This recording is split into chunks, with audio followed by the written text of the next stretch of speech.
The water was so cold, it felt like knives cutting into her hands, but Sarah McKenzie had no choice except to scrub the stained linens against the river rocks until her knuckles bled. She knelt at the edge of the Powder River in northeastern Wyoming territory, January 1882, watching her breath form white clouds in the bitter air as she worked through the pile of laundry that seemed to grow larger each week. The boarding house she worked for demanded clean sheets every Monday, and Mrs. Halloway did not accept excuses, even when ice formed along the riverbanks, and the wind howled down from the mountains with a fury that could freeze a person solid. Sarah was 22 years old, though some days she felt ancient. Her father had died 3 years ago in a mining accident, and her mother had followed him 6 months later from pneumonia and what Sarah believed was simply a broken heart. She had come to the small town of Buffalo with nothing but the clothes on her back and a desperate need for work. Mrs. Halloway had taken her in, but the woman was hard as iron and twice as cold. The wages were barely enough to keep Sarah in a tiny room at the back of the boarding house, and the work was endless.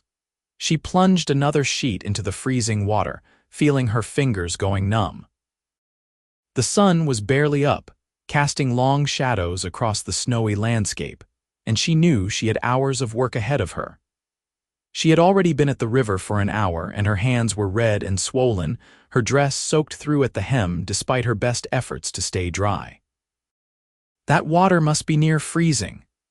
Sarah looked up sharply, startled by the deep voice. A man stood a few yards away, tall and broad-shouldered, wearing a heavy coat and a worn cowboy hat pulled low against the wind.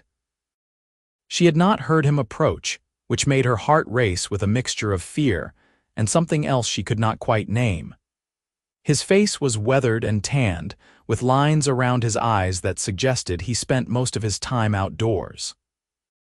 He looked to be perhaps 26 or 27, and there was something gentle in his expression despite his rugged appearance. "It is what it is," Sarah said, turning back to her work. She had learned not to encourage conversation with strangers, especially men. In a town like Buffalo, a woman alone had to protect her reputation fiercely. "I have been watching you come down here for the past 3 mornings," the man said, moving a little closer. "Seems like cruel work in this weather. Are you in the habit of watching women, sir?" Sarah asked, her tone sharp despite the way her hands trembled from the cold. "No, ma'am. I am staying at the boarding house where you work. I have a room on the 2nd floor. My name is James Cordell, and I have been working the cattle drives up from Texas, but I am staying here through the winter." Sarah remembered seeing him now, a quiet man who kept to himself and always nodded politely when they passed in the hallways. She had not paid him much attention because she had learned to keep her head down and her eyes on her work. "Well, Mr. Cordell, I appreciate your concern, but I have laundry to finish. I could help you," he offered. "I do not need help from a stranger. We are not strangers, we live in the same house, and I was not suggesting I would wash the laundry, though I would if you asked. I was thinking I could build you something better than this, a proper washtub with heated water. No woman should have to destroy her hands in a frozen river." Sarah stopped scrubbing and looked up at him again. His expression was earnest, and there was no trace of mockery in his eyes. She had grown so accustomed to hardship that kindness felt foreign and slightly suspicious. "Why would you do that?" she asked. "Because it is the right thing to do," James said simply, "and because I have some skill with carpentry and metalwork. I could build you a tub and a system for heating water. It would not take me more than a few days. I cannot pay you. I am not asking for payment." Sarah wanted to refuse. She wanted to tell him to leave her alone and let her finish her work in peace. But her hands were so cold they had gone beyond pain into numbness, and she knew that if she kept washing in the river through the winter, she would end up sick or worse. She thought of her mother, who had coughed herself to death in a cold room, and she felt a desperate longing for warmth. "If you are serious, then I would be grateful," she said quietly. James smiled, and it transformed his entire face. "I am very serious, Miss McKenzie. I will start today." He tipped his hat and walked back toward town, leaving Sarah alone with her laundry and a strange flutter in her chest that had nothing to do with the cold. True to his word, James began working that very afternoon. Sarah watched from the kitchen window of the boarding house as he measured and cut wood in the yard behind the building. He worked with focused intensity, his hands moving with the confidence of someone who knew his craft well. Mrs. Holloway noticed too, and she came to stand beside Sarah with her arms crossed over her thin chest. "That cowboy is making a terrible mess in my yard," she said. "He is building me a washtub so I do not have to go to the river anymore," Sarah explained. "Did I give you permission to have a washtub?" "No, ma'am, but I thought it would make the laundry go faster. I would have more time for other chores." Mrs. Holloway sniffed, clearly suspicious of anything that might make Sarah's life easier, but she could not argue with the logic. "Fine. But if it becomes a problem, it goes." Sarah nodded, relief flooding through her. She had been afraid the older woman would forbid the whole project out of spite. Over the next 3 days, Sarah found herself drawn to the window whenever she had a spare moment. James worked steadily, building a large wooden tub reinforced with metal bands. He also constructed a fire pit beside it with a metal grate that could hold a large pot for heating water. It was ingenious in its simplicity, and Sarah could see that he had put real thought into making it practical and efficient. On the third evening, as the sun was setting and painting the snow-covered landscape in shades of pink and gold, James knocked on the kitchen door. Sarah opened it, wiping her flour-covered hands on her apron. "It is finished," he said. "Would you like to see it?" Sarah grabbed her shawl and followed him outside. The tub sat in a sheltered corner of the yard, protected from the worst of the wind by the boarding house wall. Beside it, a fire already crackled in the pit and steam rose from a large pot of water. "I thought you might want to try it out," James said. "I heated the water so you can see how it works." Sarah approached the tub slowly, almost afraid to believe it was real. She touched the smooth wood, worn soft by James's careful sanding, and felt tears prick at her eyes. No one had done something like this for her in so long. No one had seen her struggling and decided to help without expecting anything in return. "It is beautiful," she whispered. "It is just a tub," James said, but she could hear the pleasure in his voice. "It is more than that," Sarah said, turning to look at him. "It is kindness. It is someone seeing that things could be better and taking the time to make them so. Thank you, Mr. Cordell. I do not know how to repay you." "Call me James," he said. "And you do not need to repay me. Just promise me you will not go back to that frozen river." "I promise." They stood there in the gathering darkness, the fire casting dancing shadows across their faces, and Sarah felt something shift inside her chest. She had built walls around her heart to protect herself from more loss. But this man, with his quiet strength and unexpected kindness, was finding cracks in her defenses. The next morning, Sarah woke before dawn as usual, but instead of dreading the walk to the river, she felt a small spark of anticipation. She gathered the laundry and went outside to find that James had already started a fire and was heating water for her. "You did not need to do this," she said, though she was secretly pleased. "I was awake anyway," James said. "Ranching habits, I have been up before dawn my whole life." Sarah set to work, and the difference was remarkable. The hot water made the stains come out easily, and her hands, though still working hard, were not subjected to the brutal cold of the river. She finished in half the time it usually took her, and when she was done, James helped her carry the wet laundry inside to hang by the stove. This became their routine. Every morning, James would start the fire and heat the water, and Sarah would do the laundry while he sat nearby, sometimes helping, sometimes just keeping her company. They talked about everything and nothing. Sarah learned that James had grown up in Texas, the youngest of 5 brothers, and had been working cattle since he was old enough to sit a horse. He had saved his money carefully and had dreams of buying his own ranch someday, somewhere with good grazing land and clean water. "Why did you come to Wyoming?" Sarah asked one morning as she scrubbed a particularly stubborn stain. "Following the herds," James said. The big ranches up here need experienced hands and the pay is good. I have been saving every penny I can. Another year or two and I will have enough to buy some land and start my own operation." "That sounds lonely," Sarah said before she could stop herself. James was quiet for a moment. "It would be," he admitted. "I always imagined I would have someone to share it with, a wife, children someday. But the cowboy life does not leave much time for courting, and most women do not want to take on the hardship of ranch life." "Some women are already living with hardship," Sarah said softly. "A ranch with a good man might seem like paradise compared to what they have now." She felt James's eyes on her, and when she looked up, the intensity in his gaze made her breath catch. "Is that how you see your life now, as hardship?" he asked. "It is honest work," Sarah said carefully, "and I am grateful to have it, but yes, it is hard. I lost my parents and I have no family left. Some days I feel like I am just surviving, not really living." "You deserve more than that," James said, his voice rough with emotion. "You deserve to be happy." "So do you," Sarah said, meeting his eyes. The moment stretched between them, full of unspoken possibilities, until the sound of Mrs. Halloway calling for Sarah broke the spell. As winter deepened, so did the connection between Sarah and James. They stole moments together whenever they could. James would help Sarah with her chores, carrying heavy loads and fixing things around the boarding house that Mrs. Halloway had neglected. In return, Sarah would save him extra portions at meals and mend his clothes with careful stitches. One evening in late February, a blizzard struck with sudden ferocity.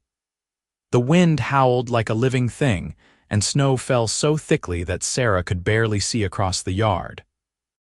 She was in the kitchen preparing dinner when she realized that James had gone out to the stable to check on the horses and had not returned. Fear gripped her heart.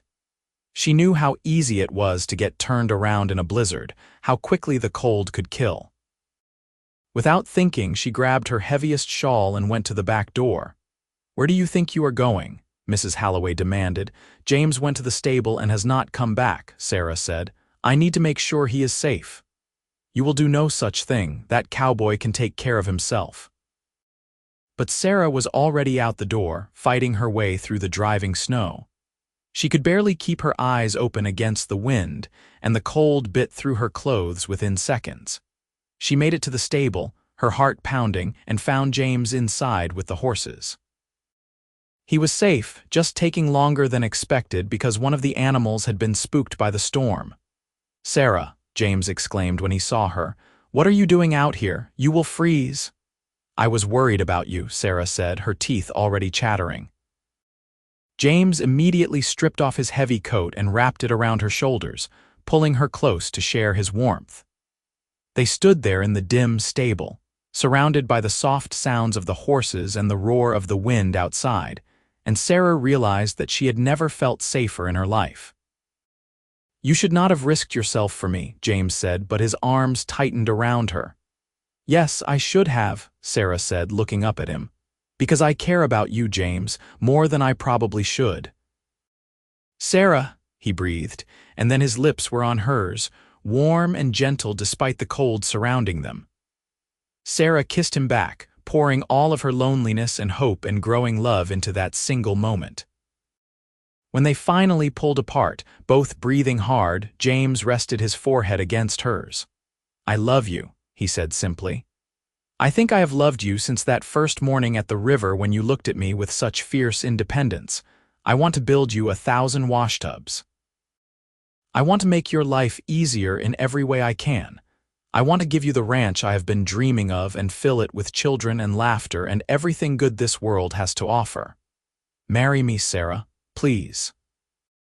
Sarah felt tears streaming down her face, but for the first time in years they were tears of joy. "Yes," she said.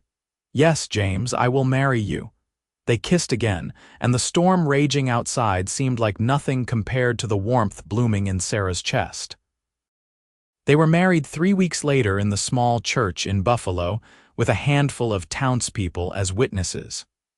Mrs. Halloway was displeased to lose her worker, but Sarah did not care. She wore a simple dress that she had sewn herself from fabric James had bought her, and she carried wildflowers that James had somehow found despite the lingering winter cold. When the preacher pronounced them man and wife, Sarah felt like her life was truly beginning for the first time. James had found a small house on the edge of town that they could rent while he continued to save for the ranch. It was modest, just 3 rooms, but to Sarah it felt like a palace. It was hers and James's, a place where they could build a life together without answering to anyone else. That first night, as they lay together in their marriage bed, James held Sarah close and told her stories about the ranch he wanted to build. He described rolling hills covered in grass, a sturdy house with a wide porch, and a barn that could hold 100 head of cattle. He painted pictures with his words of children running through the fields and Sunday dinners around a big table, and Sarah let herself believe in all of it. "How long until we can afford it?" she asked, running her fingers through his hair. "Maybe 2 years," James said. "I have been saving for a while, and with both of us working, we can do it faster. I already have my eye on some land about 30 miles south of here. Good water, good grass, protected valley. The owner is willing to sell for a fair price. I will help however I can," Sarah promised. "I can take in sewing or laundry, whatever it takes." "You do not have to do that," James said. "I can provide for us." "I know you can," Sarah said, "but we are partners now. We build this dream together." James kissed her softly. "I am the luckiest man alive." The next months were some of the happiest of Sarah's life. She took in sewing from the townswomen, and her skill with a needle quickly earned her a reputation for fine work. James continued working for the big ranches, but he also took on extra jobs, breaking horses and building fences. They saved every penny they could, living frugally but joyfully. In May, Sarah discovered she was pregnant. She told James one evening over dinner, watching nervously for his reaction. His face went through a series of expressions: shock, wonder, and finally pure joy, before he swept her up in his arms and spun her around despite her laughing protests. "We are going to have a baby," he kept saying, as if he could not quite believe it. "Sarah, we are going to be parents." "We cannot afford the ranch and a baby," Sarah said, voicing the worry that had been gnawing at her. "We will figure it out," James said firmly. "We will make it work. Our child is going to grow up on that ranch, Sarah, I promise you." And James kept his promise, though it took longer than they had hoped. Their son was born in January of 1883, exactly a year after Sarah and James had first met at the river. They named him Thomas, after Sarah's father, and he was perfect in every way. Sarah had never known love like what she felt for her son, except for what she felt for her husband. Money was tighter with a baby, but they managed. Sarah sewed late into the nights while Thomas slept, and James worked longer hours. They were exhausted most of the time, but they were happy. Thomas was a good baby, healthy and strong, with his father's dark hair and his mother's blue eyes. When Thomas was 6 months old, James came home one evening with news that made Sarah's heart leap. "The land is still available," he said, "and I talked to the bank. With what we have saved and a small loan, we can buy it. We can start building our ranch, Sarah." "Are you certain?" Sarah asked, afraid to hope too much. "I am certain," James said. "It is time. We have waited long enough." They moved to the ranch that fall, to a small cabin that stood on the property. It was rough, just one room with a loft, but it was theirs. The land was everything James had described, beautiful and wild, with a creek running through it and mountains rising in the distance. Sarah stood on the porch of the cabin that first evening, holding Thomas in her arms, and watched the sun set over their property. James came up behind her and wrapped his arms around them both. "This is our home," he said. "This is where we will build our life," and they did. Over the next 2 years, James built a proper house with 4 rooms and a real kitchen. He bought cattle and horses, building the herd slowly but steadily. Sarah planted a garden and learned to make cheese and butter. Thomas grew into a toddler, running through the fields and learning to love the land as much as his parents did. In the spring of 1885, Sarah gave birth to their second child, a daughter they named Margaret. She was tiny and fierce, with a loud cry that could wake the whole house. Thomas was fascinated by his little sister, and Sarah's heart felt so full she thought it might burst. Life on the ranch was hard work, but it was good work. James was up before dawn every day, tending to the cattle and horses, fixing fences, and doing the 1,000 other tasks that kept a ranch running. Sarah cooked and cleaned and cared for the children, but she also helped with the animals when she could. They were building something real and lasting, a legacy for their children. One evening in the summer of 1886, Sarah and James sat on the porch after the children were asleep, watching the stars come out. Sarah was sewing by lamplight, and James was carving a wooden horse for Thomas. "Do you remember that first morning at the river?" Sarah asked suddenly. "Every detail," James said. "You looked so determined, so fierce, even though I could see your hands were freezing. I knew right then that you were someone special." "I thought you were crazy," Sarah admitted with a laugh. "Some strange cowboy offering to build me a washtub. I could not figure out what you wanted from me." "I wanted you to not be cold," James said simply, "and then I wanted everything else. Your smile, your laugh, your heart. I wanted to build you a life where you never had to struggle like that again." "You did," Sarah said softly. "You gave me everything I never dared to dream of. A home, children, love. I was so lost before I met you, James. I was just going through the motions, surviving. You taught me how to live again." James set down his carving and pulled Sarah close. "You saved me too," he said. "I was just a drifter before you, moving from place to place with no real purpose. You gave me a reason to build something permanent, something that matters." They kissed in the starlight, and Sarah thought about how far they had come from that freezing morning at the river. She thought about the washtub James had built her, that first act of kindness that had changed everything. They still had that tub, though they rarely used it anymore. It sat in the barn, a reminder of where their love had begun. The years passed in a blur of seasons and hard work and joy. Thomas grew tall and strong, learning to ride and rope alongside his father. Margaret was clever and determined, insisting on helping with everything even when she was too small to be much use. In 1888, Sarah gave birth to twin boys, Samuel and Daniel, who brought even more chaos and laughter to the household. The ranch prospered under James's careful management. He had a gift for knowing which cattle to breed and which horses to train, and his reputation spread throughout the territory. Other ranchers came to him for advice, and he was always generous with his knowledge and time. Sarah made their house a home, warm and welcoming. She was known for her hospitality, always ready with a hot meal for travelers or neighbors who stopped by. She taught Margaret to sew and cook, and she read to all the children every night, determined that they would be educated even though they lived far from any school. In 1889, Wyoming became a state, and Sarah and James felt a surge of pride in being part of its history.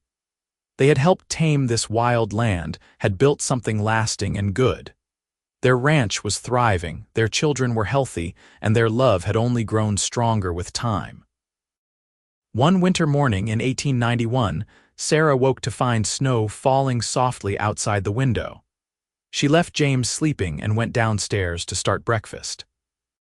As she moved around the kitchen, she thought about how different her life was now from that bitter January morning 9 years ago, when she had knelt at the frozen river, scrubbing laundry until her hands bled. She heard footsteps on the stairs and turned to see James coming down, his hair rumpled from sleep. He came up behind her and wrapped his arms around her waist, resting his chin on her shoulder. "What are you thinking about?" he asked. "The river," Sarah said, "and how you saved me." "You saved yourself," James said. "You were the strongest person I had ever met. I just gave you a washtub." "You gave me everything," Sarah corrected. "You gave me hope when I had none. You gave me love when I thought I would spend my life alone. You gave me this ranch, these children, this beautiful life. That washtub was just the beginning." "It was a good tub," James said, and Sarah could hear the smile in his voice. "It was the best tub," Sarah agreed, laughing. The children started waking up, their voices filtering down from upstairs, and Sarah and James broke apart to begin their day. But first, James pulled her close for a long, sweet kiss. "I love you," he said, "today and always." "I love you too," Sarah said, "more than words can say." As the children thundered down the stairs, demanding breakfast and attention, Sarah felt a wave of contentment wash over her. This was her life now, messy and loud and full of love. She had gone from being a lonely, struggling woman to a wife and mother with a home and family of her own. And it had all started with a cowboy who had seen her suffering and decided to do something about it. The years continued to roll by, each one bringing its own challenges and triumphs. There were hard winters and dry summers, cattle that got sick and crops that failed. But there were also good times, celebrations and gatherings, the joy of watching the children grow and the satisfaction of seeing the ranch expand and prosper. Thomas became a skilled rancher, working alongside his father with the same dedication and care. Margaret developed a talent for training horses, with a gentle touch that even the most skittish animals responded to. The twins were mischievous and full of energy, keeping everyone on their toes with their pranks and adventures. In 1895, when Sarah was 35 and James was 39, they celebrated their 13th wedding anniversary. James surprised her by taking her back to Buffalo, to the place where they had first met. The boarding house was still there, though Mrs. Halloway had passed away 2 years earlier, and a younger couple ran it now. They walked to the river, holding hands like young sweethearts, and stood at the spot where Sarah used to wash laundry all those years ago. The water flowed the same as it always had, cold and clear, indifferent to the human dramas that played out along its banks. "Do you ever regret it?" James asked. "Marrying a cowboy and taking on this hard life?" Sarah looked at him in surprise. "Never," she said firmly. "Not for a single moment." "Do you regret building that washtub for a strange woman you barely knew?"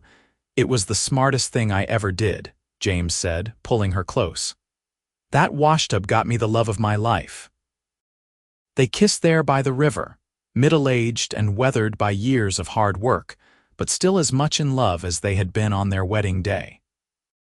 Maybe more, because now their love was built on shared experiences and mutual respect, on years of partnership and the deep knowledge that comes from truly knowing another person. When they returned to the ranch, they found that Thomas had invited a young woman from a neighboring ranch to dinner. Her name was Elizabeth, and she was sweet and pretty, with kind eyes and a ready smile. Sarah watched her son interact with the girl and saw the beginnings of something that looked very much like what she and James had found. "We are getting old," she whispered to James that night as they got ready for bed. "We are getting older," James corrected, "but I plan to keep you around for a good long while yet." "Good," Sarah said, "because I am not finished with you." They made love that night with the practiced ease of long familiarity, knowing exactly how to please each other. And afterwards Sarah lay in James's arms and listened to his heartbeat and thought about how lucky she was. The turn of the century brought changes. Thomas married Elizabeth in 1899, and they built a house on the far side of the ranch property. In 1901, they gave Sarah and James their first grandchild, a boy named James after his grandfather. Sarah held the tiny baby and felt tears streaming down her face, overwhelmed by the continuity of it all, the way life kept moving forward. Margaret married a rancher from the next county over in 1902, a good man who clearly adored her. The twins, now teenagers, showed no signs of settling down anytime soon, but Sarah was not worried. They had time. In 1905, James and Sarah celebrated their 23rd anniversary. They were both in their mid-40s now, their hair showing gray and their faces lined from years of sun and wind. But when James looked at Sarah, he still saw the fierce, determined woman kneeling by the frozen river. And when Sarah looked at James, she still saw the kind cowboy who had offered to build her a washtub. They had 5 grandchildren now, with more on the way, and the ranch had grown to over 1,000 acres. James had bought additional land over the years, always expanding, always building. He was known throughout Wyoming as a fair man and a skilled rancher, and people came from miles around to seek his advice. Sarah had become the matriarch of a large extended family. Their house was always full of children and grandchildren, neighbors and friends. She cooked enormous meals and kept everyone organized with the same fierce determination she had once brought to washing laundry in the river. One evening, as they sat on the porch watching the sunset, surrounded by the sounds of their grandchildren playing in the yard, James took Sarah's hand. "I never imagined it would be this good," he said quietly. "When I was young, riding the cattle trails, I dreamed of having my own ranch someday, but I never imagined having all of this. A wife I love more every day, children who have grown into fine adults, grandchildren to carry on our legacy." "You gave me all of this, Sarah." "We gave it to each other," Sarah said. "We built it together, piece by piece, year by year. That is what makes it so precious." "Do you remember what you said to me once, about how a ranch with a good man might seem like paradise compared to washing laundry in a frozen river?" James asked. "I remember," Sarah said. "Was I right?" James asked. "Is this paradise?" Sarah looked around at their land, at the house they had built, at their children and grandchildren playing in the golden evening light. She thought about the years they had shared, the hardships they had overcome, the love that had sustained them through everything. "Yes," she said simply. "This is paradise, not because it has been easy, but because we have faced it together. You gave me warmth when I was freezing, James, in every way that matters." James raised her hand to his lips and kissed it gently. "And you gave me a purpose," he said. "A reason to build something that would last. I love you, Sarah McKenzie Cordell, from that first morning at the river to this moment and for all the moments we have left." "I love you too," Sarah said, her voice thick with emotion. "Always and forever." As the sun set over the ranch, painting the sky in shades of orange and pink, Sarah thought about the journey that had brought her here. She had lost so much in her youth, her parents, her security, her hope. She had been reduced to scrubbing laundry in a freezing river, her hands bleeding and her heart numb. And then James had come into her life, a cowboy with kind eyes and skilled hands, and he had built her a washtub. Such a simple thing, really, but it had been the first step on a journey that had brought her more happiness than she had ever dared to dream possible. The washtub was still in the barn, old and weathered now, no longer used but carefully preserved.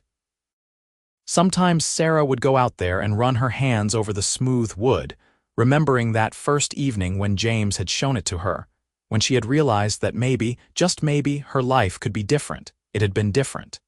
It had been better than she could have imagined. And it had all started with a simple act of kindness, one man seeing another person's suffering and deciding to do something about it. As darkness fell and the stars came out, Sarah and James sat together on the porch, holding hands and watching their family. Thomas and Elizabeth were getting their children ready to head home. Margaret and her husband were staying for dinner. The twins were showing their nephews how to rope a fence post. This was their legacy, Sarah thought. Not just the land or the cattle or the house, though those things mattered. Their real legacy was the love they had built and shared, the family they had created, the life they had made together from nothing but determination and hope and a washtub. "Come on," James said, standing and offering her his hand. "Let us go inside. Dinner is getting cold." Sarah took his hand, as she had been doing for over 2 decades, and let him pull her to her feet. They walked inside together, into their warm, noisy, perfect home, and Sarah knew that every struggle, every hardship, every moment of doubt had been worth it to get here. She had washed laundry in a freezing river, and a cowboy had built her a tub and heated the water. But more than that, he had warmed her heart and given her a life full of love and purpose. And that, Sarah thought as she helped serve dinner to her large, boisterous family, was the greatest gift anyone could ever receive. The years that followed were filled with the sweetness that comes from a life well lived. Sarah and James aged gracefully together, their love deepening with each passing season. They watched their grandchildren grow and welcomed great-grandchildren into the world. The ranch continued to thrive under Thomas's management, and James, though he was no longer able to do the heavy work, still spent his days among the cattle and horses he loved. In 1912, on their 30th wedding anniversary, their entire family gathered at the ranch for a celebration. There were over 30 people there, children and grandchildren and great-grandchildren, all of them there because Sarah had knelt by a frozen river and James had decided to build her a washtub.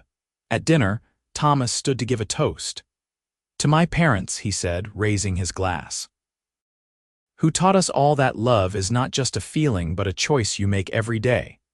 Who showed us that with hard work and dedication, you can build something that lasts. Who proved that the greatest adventures in life come from building a home and a family. We love you both, and we are grateful for everything you have given us." Everyone raised their glasses and cheered, and Sarah felt tears streaming down her face. James squeezed her hand, his eyes also wet, and they smiled at each other across the table.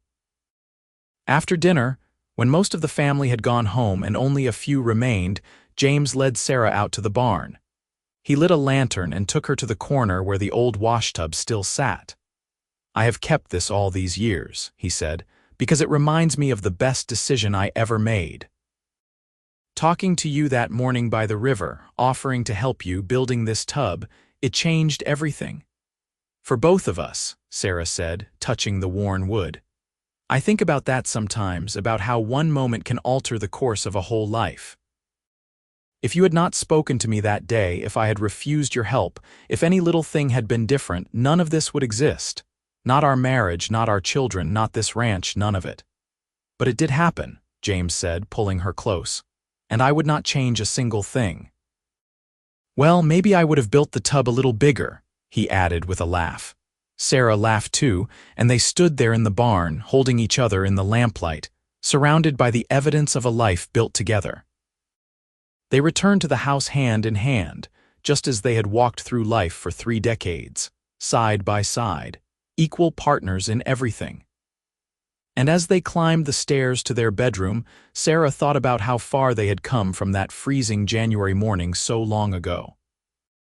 She had been washing laundry in the river, her hands numb and her heart colder still. And then a cowboy had appeared, offering kindness when she expected nothing. He had built her a tub and heated the water, but more importantly, he had seen her as a person worth helping, worth knowing, worth loving, and she had given him the same in return. She had seen past the rough cowboy exterior to the kind, generous man beneath. She had trusted him with her heart, and he had proven worthy of that trust every single day since. As they lay in bed that night, Sarah listened to James's breathing even out as he fell asleep. She was tired too, but she wanted to stay awake a little longer to savor this moment of peace and contentment. She thought about their children sleeping in houses scattered across the ranch property, about their grandchildren and great-grandchildren, about the legacy of love they had built. It had all started with a washtub, such a simple thing. But it had been offered with love and received with hope, and from that small beginning, an entire world had grown. Sarah finally closed her eyes, warm and safe in her husband's arms, in the house they had built, on the land they had tamed together. She had everything she had ever wanted and more than she had dared to dream. And it was all because one cold January morning, a kind cowboy had seen her suffering and decided to do something about it. He had built her a tub and heated the water, and in doing so, he had warmed her entire life. That was the last thought Sarah had before sleep claimed her, a smile on her face and her husband's hand in hers, exactly where it belonged.